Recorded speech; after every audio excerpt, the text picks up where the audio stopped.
आज हम पढ़ेंगे, कल मैंने थर्ड तक पढ़ाया था, आज मैं बताऊंगी fourth. Principle of individual differences. मतलब जब डेवलपमेंट होती है तो ये नहीं है कि सभी में सेम हो, सब बंदे में कुछ ना कुछ डिफरेंस ज़रूर मिलेगा। अगर वो जुड़वा भी है तो भी उसमें कोई ना कोई डिफरेंसेस ज़रूर मिलते हैं। ठीक है। Principle of uniform pattern.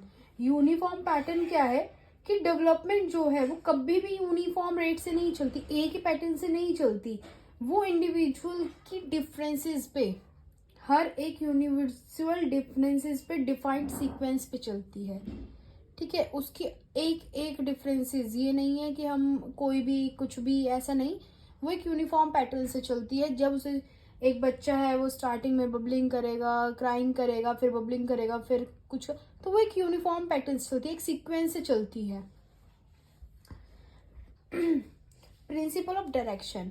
Principle of direction मतलब डेवलपमेंट जो है वो एक दायरे से चलती है, ये नहीं कभी कहीं कभी कहीं, वो एक डायरेक्शन से चलती है। उसे किस टाइम पे क्या डेवलपमेंट करनी है, डेवलपमेंट किस टाइम पे, जो जिस टाइम पे डेवलपमेंट होनी है वो उसी टाइम पे होती है। ठीक है। Principle of integration. इंटीग्रेशन मतलब हर चीज को एक साथ मैनेज करके चलना। ठीक है।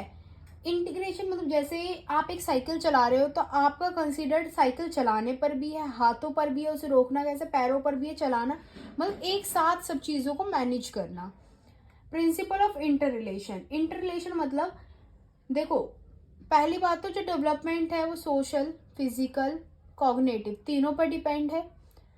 इंटर रिलेशन एक दूसरे पर डिपेंड है। अगर फिजिकल हमारा ठीक नहीं है तो हम सोशल कॉग्निटिव अच्छे नहीं रह पाएंगे, अगर हमारा सोशली सही नहीं है तो फिजिकल कॉग्निटिव अच्छा नहीं रह पाएगा। ठीक है। अगर जैसे मानो कि हम फिजिकल डेवलप हमारा ढंग से नहीं हो पाया तो हमारा क्या कॉग्निटिव डेवलपमेंट सही हो पाता है? नहीं। तो वो एक दूसरे से सभी क्या है, रिलेटेड है। Principle of maturation and learning मतलब क्या है, मैच्योरेशन क्या है कि डेवलपमेंट चेंजेस किस में करता है, डेवलपमेंट ऑर्गेनिज्म में, जो भी हमारे ऑर्गन्स है उन चीजों में चेंजेस करता है। लर्निंग क्या है, जो चेंजेस करता है हमारे बिहेवियर में। ठीक है। डेवलपमेंट से क्या होता है कि मैच्योरेशन में तो डेवलपमेंट होगा हमारे ऑर्गेनिजम्स पे क्या, बट लर्निंग से क्या होगा, हम बिहेवियर क्या होते हैं, हमारे चेंजेस होते हैं। Principle of joint product of heredity and environment. क्या होता है इसमें कि दोनों ही, हेरिडिटी भी और इन्वायरमेंट भी, दोनों ही क्या है, एक दूसरे पर डिपेंड है। अगर हेरिडिटी है तो ही इन्वायरमेंट पे डिपेंड है, इन्वायरमेंट विदाउट हेरिडिटी कुछ नहीं है। ये दोनों ही एक दूसरे पर डिपेंड है और एक दूसरे पे ही रिस्पॉन्सिबल है। Principle of spiral versus linear development. मतलब डेवलपमेंट क्या है, वो स्पाइरल होता है, लीनियर कभी भी नहीं होता। क्योंकि लीनियर क्या, आप जो आज सीख रहे हो क्या वो आपकी प्रीवियस नॉलेज से नहीं कभी भी बिलोंग करेगा, करेगा। अगर हमने ए सीखा है जब भी आज हम सेंटेंस बना पा रहे हैं, जब भी हम वर्ड लिख पा रहे हैं, जब हमने अल्फाबेट सीखे हैं। विदाउट अल्फाबेट्स हम सेंटेंस कुछ भी नहीं बना सकते थे। तो वो क्या है, स्पाइरल। हर चीज क्या है, हमारे जो भी हमने सीखा है वो जरूर हमारे जो अब यूज कर रहे हैं उसमें काम जरूर आती है। अब आपको पूरा डिटेल में चाहिए तो ये रहा पूरा डिटेल में, आप एक बार पढ़ लीजिए, मैंने पॉइंट पॉइंट बता दिए हैं। ये 3 तो मैंने कल भी बता दिए थे, थर्ड से बता देती हूँ। डेवलपमेंट फॉलोज द पैटर्न और अ सीक्वेंस। डेवलपमेंट जो है एक पैटर्न सीक्वेंस से चलता है। ये रहा, each child has a different rate of development. सभी चिल्ड्रन का अपना अपना रेट होता है डेवलपमेंट का, अलग अलग। Sequence pattern development can be seen in 2 direction, 2 direction में जाता है। देखिए, सेफेलोकॉर्डल और प्रोक्सोमोडल, वो मैंने ऊपर इसलिए नहीं बताया था कि इसमें क्लियर था। ठीक है। डायरेक्शन बताया था मैंने, वो एक सीक्वेंस से चलता है। सेफेलोकॉर्डल में क्या होता है कि बच्चा जो है कंट्रोल फर्स्टली कहाँ से करता है, हेड से, देन वो आर्म पे जाएगा, देन वो लेग पे जाएगा, मतलब ऊपर से नीचे की तरफ आता है। ठीक है। प्रोक्सो मॉडल में क्या होता है, सेंटर, सेंटर से बाहर की तरफ, मतलब हमारी जो चेस्ट है उससे हाथों की तरफ, मतलब बाहर की तरफ आना। ठीक है। ये था principle of direction.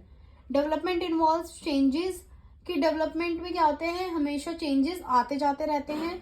Human being is never static, कभी भी एक स्टैटिक स्थिर नहीं है। From the moment of conception to the time of death the person undergoes changes. जो पर्सन है वो अंडरगो चेंज करता रहता है। The major changes include changes in size, change in behaviour, हर चीज में क्या होते रहते हैं, चेंजेस आते रहते हैं। डेवलपमेंट इज कोरिलेटेड और इंटरग्रेटेड। डेवलपमेंट क्या है, कोरिलेटेड और इंटरग्रेटेड है, ठीक है। मतलब मैंने आपको बताया कि वो एक दूसरे पर डिपेंड है, विदाउट कोई भी किसी के नहीं चल सकता। Development of individual interaction between heredity and environment include leads to individual differences in social and mentally development of a child। ये causes किस किस की वजह से हो सकते हैं, जीन्स की वजह से या environment की कंडीशन की वजह से। डेवलपमेंट अगर at different rate of different part of body, her body अपने डिफरेंट रेट से डेवलप होती है। ये नहीं है कि एक बंदा उस रेट से हो रहा है तो दूसरा बंदा भी हो, ऐसा कुछ कंपल्सरी नहीं होता। The development of different physical and mental traits is continuous, but all parts of body do not grow at the same time, same rate। कभी भी सारी बॉडी पार्ट एक साथ ग्रो नहीं होंगी, ना ही सेम टाइम पे ग्रो होंगी। Development proceed stage by stage. जो डेवलपमेंट होता है वो स्टेज से स्टेज चलता रहता है। The development of child occurs in the different stages, each stage is the certain unique characteristic। Her development of child की क्या होती है, डिफरेंट डिफरेंट स्टेज में होती है और हर एक स्टेज का अपना एक महत्व होता है। आए समझ प्रिंसिपल ऑफ डेवलपमेंट। अगर कोई क्वेरी हो तो आप मेरे को कमेंट कर दें, मैं आपको सोल्यूशन बताऊंगी।